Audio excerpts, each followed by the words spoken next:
Hello everyone, in this episode of Screencast, we will discuss push notifications of service workers, how to organize them. And I would like to start with theoretical part because going to the code first could be quite confusing. We have several parts, not only front end, not only service workers, but we also would need to write server part. So that could be confusing. Based on this illustration, what steps do we need to do? First, we need to subscribe locally. On our user front end, we subscribe in the browser, subscribe for push notifications. After that, we have subscription information. This subscription information, like an object, we can send to our server. Server on step 3 should save this information for future use. And when we need to send push notification, we can use this subscription information and send to this specific client and to other clients which provided us subscription information. And now let's look at our code. So step first, subscribe.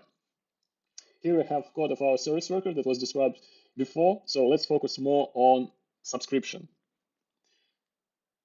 We will use push notification object subscribe and provide two parameters, two mandatory parameters. It's a public key. Before you start with push notification, you would need to generate key pair of private and public key. With help of any library for push notifications, it's comparably easy. So I'll not describe the process here. Let's assume you already generated key pair and you take public key that you can share with your front-end users. And one more parameter is user visible only. That's a mandatory parameter to make service worker work for security settings of your browser. After that, you should have your subscription object. So step 1 is done. Now we can send this information, our subscription object, to the server. And to send it, here I just use fetch method, fetch method, and do post send the subscription object like a JSON to my localhost. And like a server, I created also very simple version based on Express. And here I have subscription endpoint, and on subscription endpoint, I just storing this information to JSON file. Obviously, for real use application, you will use database instead. And here I just save one subscription object to the file to simplify example as much as possible and to focus more on service workers themselves.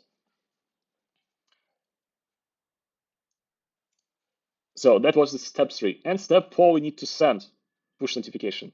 And for that, I used web push. That's probably the most popular library that you can install via npm and after use. It's very simple to set up, the same key pair that you can generate with help of this library as well.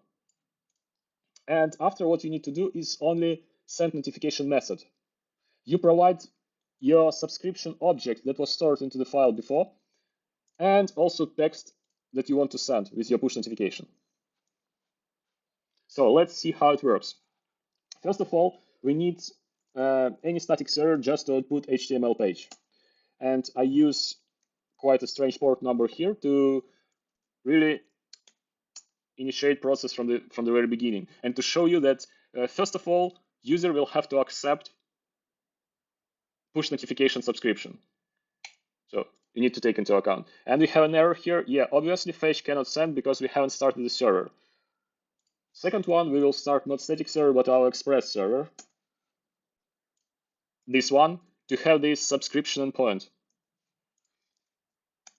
And now refresh the page, no errors. Subscription is sent. We can see it here. Some parameters to make it possible for push notification service to send push notification back. And the last one, point number 4, we are now should be able to send push notification using this subscription information. Let's try to run this file and to run method send notification.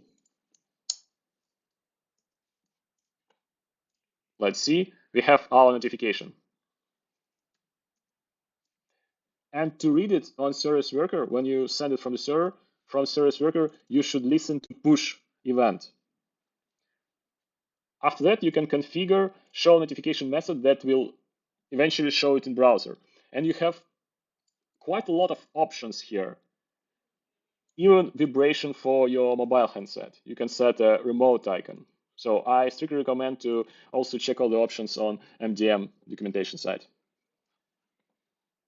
So that's basically it. If something was still, if something is still not clear, please mention it in a comment.